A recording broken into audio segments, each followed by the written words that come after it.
Естіліп тұр ма? Яға естіліп тұр. Так, енді кім жауап береді? Тағы да түсірген суреттерің бар ма этюд бойынша? Жоқ па, этюд? Онда мынау не туралы кім сөйлеп береді? Мына сұраққа кім жауап береді? Заманауи бейнелеу өнеріндегі фото өнердің алатын орны дейді. Осыған кім жауап береді? Өз ойларыңды айтыңдаршы. Ой, мағай. Заманауи бейнелеу өнеріндегі фото өнердің алатын орны дейді. Қаншалықты сендер өмірін байланыстырасыңдар өмірлеріңді айтыңдаршы.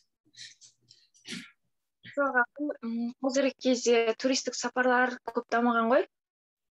Бірақ қазір андай көп жерлерде біз мысалға бұл жаққа бармасақ, жаңағы туристер немесе фотографтардың түсірген суреттері бойынша біз бара алмаған жерімізге саяхаттай аламыз.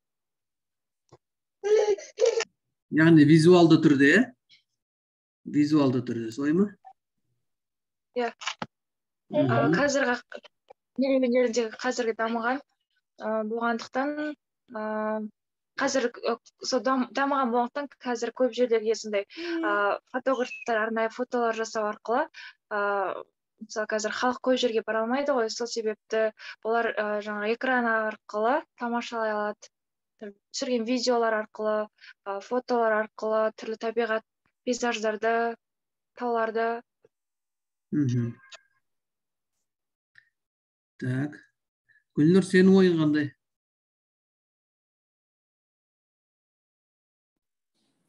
Сурет туралы ма? Мына фото өнер туралы. Фото сурет туралы. Негізі адамзаттың андай жеткен жетістігінің бірі болып саналады ғой, енді фото дегеніміз. Суретке қарағанда, мысалы өзің салып, мысалы бұрынғы заманда сондай болды ғой, салып көрсету немесе фото ненің өзі бағана айттық қой сабақта қиын болды деген сияқты. Андай қол жетпейтін нәрсе сияқты. Ал қазір ол любой адамға мысалға қол жетімді. И сондықтан да адамдарға өте жақсы мүмкіндік деп ойлаймын. Сендер кішкене сұрақты түсінбедіңдер ғой деймін. Бейнелеу өнеріндегі фото өнердің алатын орны дейді.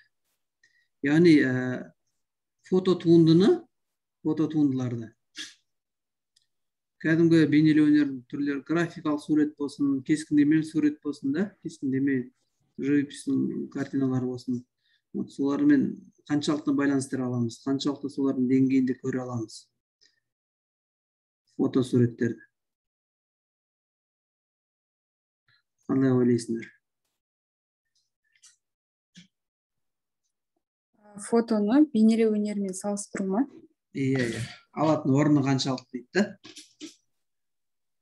Енді бейнелеу өнері қолмен жасалатын дүние ғой, сондықтан сұрақты қара, заманауи бейнелеу өнерінде. Заманауи бейнелеу өнер деген, яғни қазір заманға белгілі бір технологиялардың көмегімен орындалатын өнердің түрі. Оған біз жатқызамыз, дизайн деймізді, фото өнер жатқызамыз. Фото өнері. Мен осы фото өнер туралы сұрап отырмын да. Бір ғана мысал айтайық, мысалы көптеген әсіресе мынау әкімшілік ғимараттарға барған кезде байқайсыңдар, иә? Әртүрлі кескіндеме туындылар тұрады, картиналар тұрады. Қолдан жасалған әртүрлі қазір бар неше түрлі картинаға ұқсас заттар. Сонымен қатар әдеміленіп, рамкаға салынған елбасының портреті тұрады. Иә? Фотопортреті тұрады. Ол оның құны жаңағылармен бір қарағанда бірдей болып көрінеді. Жаңағы туындылармен. Бірақ жаңа Гүлнұр айтып отырғандай, әрине ол қолмен салынған сурет, я болмаса қолмен жаңағында ойып жасалған дүние болса, ол әрине қайталанбас дүние. Ал мынау енді фотосурет дегеніміз репродукция болып шығады, белгілі бір тиражбен шыққаннан кейін репродукция болып шығады. Мысалы үшін жаңа елбасы болсын, басқа да біреулер болсын, мысалы портреттері. Ол фото түсірілгеннен кейін ол репродукция күйінде бүкіл сол бір деңгейдегі егер мысалы әкімдікте алатын болсақ, мысалға барлық әкімдіктерге бірлей таратылып кетеді. Бәріне бірдей нұсқау берілсе, мысалы әлемдегі бәрі бірдей келеді. Яғни бұл жерде бір қарағанда визуалды түрде қарасаңыз бір деңгейге шығып тұрады. Негізінде қолөнердің алатын орны ерекше, оған талас жоқ. Бірақ мынау технологияның көмегімен, техниканың көмегімен дайындалған дүние болғаннан кейін, ол әрине тираждауға, көбейтуге жақсы. Фотоөнердің мысалы бір ерекшелігін айтатын болсақ. Ал енді қазір бар, мысалы үшін Алматының айталық таң ерте атып келе жатқандағы, рауанданып атып келе жатқан сәтін, болмаса кеш қарай іңір болып бара жатқан ақшам кездерін кейбір фотографтар түсіреді. Оны кейін өздеріңіз енді қарайсыңдар кімдер екендігін. Мен аты жөндерін айтпай ақ қояйын. Өте керемет картинаға бергісіз қылып түсіретіндер бар. Оны сен мысалы үйіңнің төріне іліп қойсаң, өте жақсы адамға көңіл күй сыйлайды. Оны қарап отырып адам деген бір өзінен бір рухани ләззат алады ол фото туындылардан. Ол енді әрине мысалы жай күнделікті жұмыс процесінде түсірілген қызметтік фотосуреттер бір бөлекте, ал жаңағы көркемдік жағынан құны жоғары фотосуреттер де бар.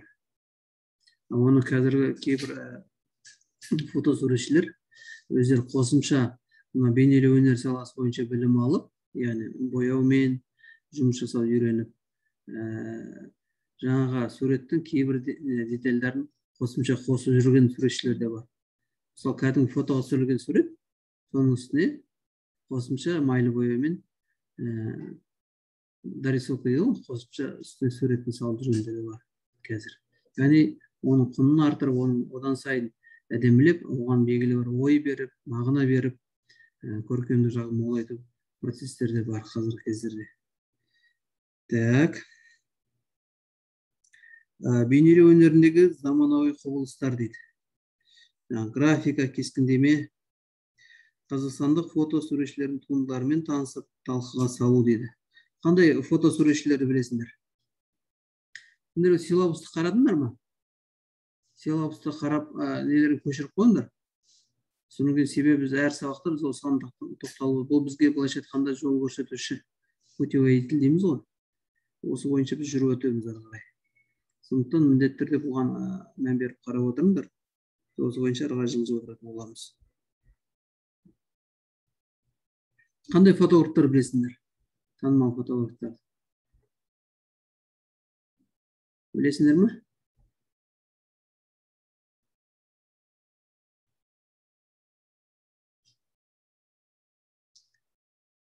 Жоқ.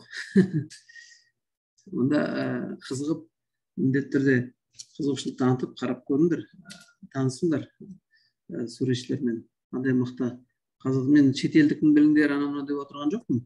Осы қазақстандық фотосуретшілерінде, фотографтарында жұмыстарын білсеңдер, ол сендерге артықтық етпейді. Себебі біз кейін олардың жұмыстарын дизайн, мысалы, кітаптың дизайн жасауымыз мүмкін, мысалы, кітаптың мұқабасын безендіруіміз мүмкін, онысы ішінде бір иллюстрация ретінде қолдануымыз мүмкін. Сол кезде мысалы өзіңе келетіндей жақын сенің ішкі жан дүниеңмен үйлесетіндей кейбір авторлар болуы мүмкін, мысалы фотографтар. Солардың жұмыстары саған көңіліне жағып жатса, сен өзіңнің белгілі бір жоба ретінде алған кітабың болсын, жаңа айтып отырғандай, ол энциклопедия болуы мүмкін, ол жеке бір автордың кітабы болуы мүмкін, өзіңнің авторлық кітабың болуы мүмкін. Соны безендірген кезде жаңағыдай мықты фотосуретшілердің туындыларын пайдалануға болады безендіру ретінде. Оны бірақ кейін кітаптың соңында оны авторын көрсету біздің міндетіміз. Кейін авторлық құқық туралы кейін айтамыз. Жалпы мама айтып жатқан ғой қазір. Содан кейін белгілі бір егер журналға кейін мысалы осыны бітіргеннен кейін білмейміз ғой кім қайда жұмыс жасайтынын. Бір журналға барасыңдар, безендіруші, оформитель болып, мысалы, дизайнер болып. Сол журналда да мысалы үшін ойбай қайдан аламын, не істеймін, анау мынау деп отырмайсың. Сен қазір осы кезден бастап білетін болсаң, мықты фотографтарды. Содан кейін айтасың, ой, мен ананың жұмысы бар, осындай, осы тақырыпқа келетін деп, как раз тез іздеп ала саласыңдар, қолдануға болады. Бірақ тағы да айтамын, міндетті түрде кез келген жерде біреудің бір жұмысын пайдалансаңдар, оның авторын жазу міндетті, әсіресе мынау өнер саласында. Себебі ол авторлық құқықтан қорғалған болуы мүмкін. Егер ол авторлық құқықтан қорғалып, сіздер оны аты жөнін көрсетпей кететін болсаңыздар, ертең сіздерге санкция салып, айыппұл төлетуі мүмкін. Сондықтан соны міндетті түрде қаперде ұстау керек. Түсінікті, мен сөйлей беремін, сендер сөйлесіңдерші, жағым ауырып қалады. Мынау қазіргі жастық кездерің бар, мысалы. Селфи туралы айтсаңдар болады, мысалы. Селфи деген қалай түсінесіңдер?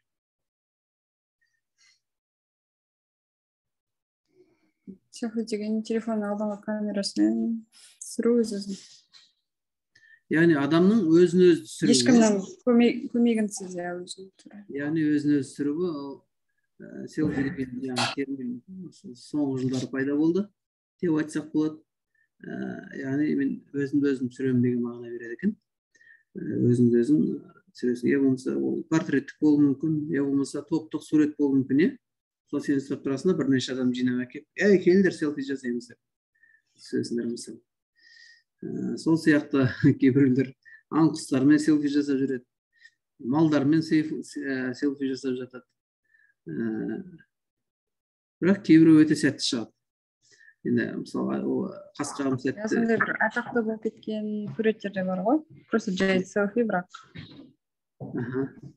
Мысалы қандай мысалдар бар? Мысалы андай таудың шыңында немесе бір болады ғой, адам жиі бармайтын деген сияқты. Яғни қайталанбас сәттер. Иә, сондай. Енді өкінішке орай, селфи деген қазір әсіресе бозбала кездерде көп адамдар былайша айтқанда аурудың бір түрін селфи жасаймын деп өліп кеткендер де бар ғой. Соны айтамын, соны айтқым келіп отыр. Мысалы үшін жардан құлап кетіп жатыр, тоққа соғылып жатыр. Өзің айтып отырған пойыздан құлап кетіп жатыр, мысалы үшін неше түрлі. Сондықтан не істеу керек ондай кезде? Абайлау керек. Абайлау керек. Аружан, сен селфи жасап көрдің бе өзің?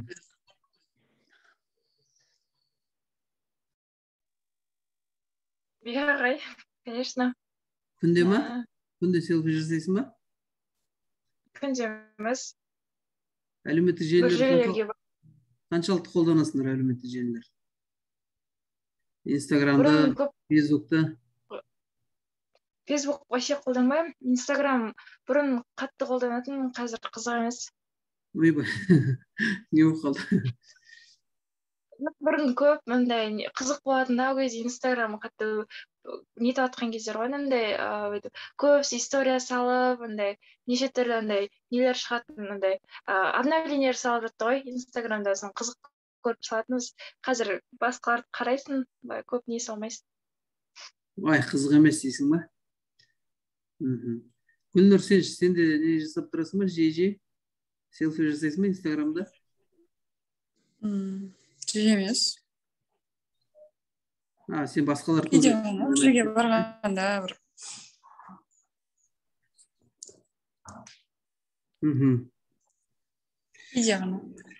Кейде ғана дейсің ба? Жақсы. Онда мен сендер қазірден бастап айтып қойыншы, әйтпесе мынау отырада кездер білмей. Қандай фотографтар бар Қазақстанда, соны біліп алыңдаршы, соны іздестіріңдер. Кейін біз оған жеке келеміз, бірақ қазіргіден бастап іздестіре беріңдер, қарастыра беріңдер, Жақсы ма? Так. Себебі біз оған келеміз, қазір айтайын. Қашан келеміз. Бізде енді жалпына сабақ қызықты өткізу өзімізге байланысты болады. Егер сендер берілген тапсырмаларды уақытында орындап отырсаңдар, соған сәйкес біз талдау жасап отыратын болсақ, өте қызықты өткізуімізге болады. Түсінікті ме? Фотографтардың ішінде өздерің білесіңдер, таза портреттен сурет, портреттік фотолар түсірумен айналысатын фотографтар бар. Сонан кейін мынау пейзаж дейміз ғой, табиғатты түсірумен айналысатын фотографтар бар. Прям мақсатты түрде сонымен айналысатын. Сонан кейін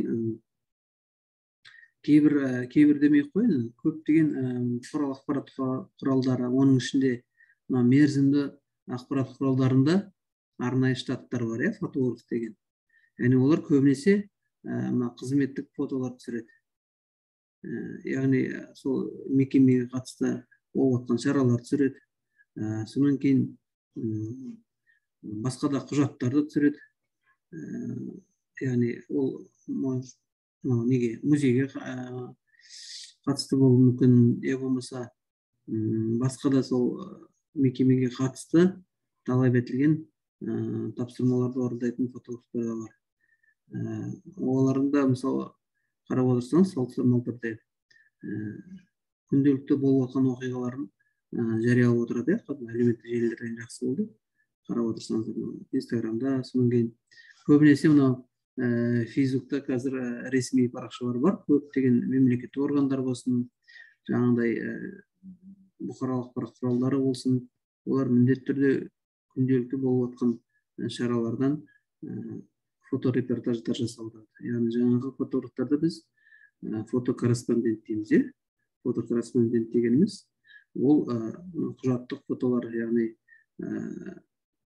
олардың жұмыстары кейін айғақ ретінде пайдаланатындай, кейін белгілі бір құнды архивтік құжат ретінде пайдаланатындай туындыларды жасайтындар бар. Ал жаңағы екінші сала ол фото өнер ретінде қарастырамыз.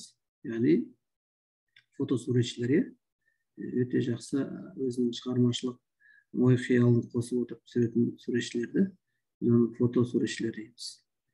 Осы екі бағытты біз шатыстырмауымыз керек көргенімізбен. Ол бағана айтып кеткендей, әуесқой фотографтар дейміз, кәсіби фотографтар, енді олардың өздерінің деңгейлеріне байланысты, бағана айтылғандай рейтингтерге байланысты, олар өздерінің былайша айтқанда класстарына сәйкес деңгейлері көрініп отыратын болады. Тағы қандай ұсыныс сұрақтарың бар ма?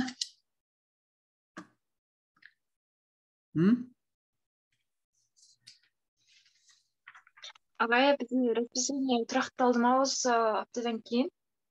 Немене тұрақталды ма дейсің? Расписание осы. Осы ма? Бүгін. Енді айтылды ғой, бүгін осы болады деді ғой. Осы не бойынша қалады деп айтты. Сондықтан осы күні біз осы сабаққа қатысатын боламыз.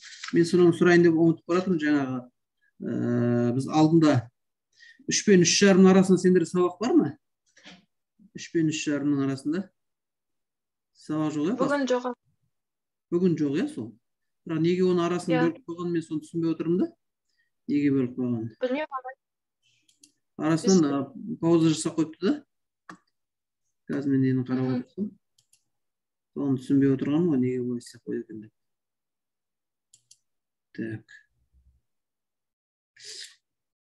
Так, жақсы, онда жаңа берілген тапсырмаларды орындаңыздар. Дайын болса ақырындап жібере бересіңдер. Келістік па? Жақсы онда.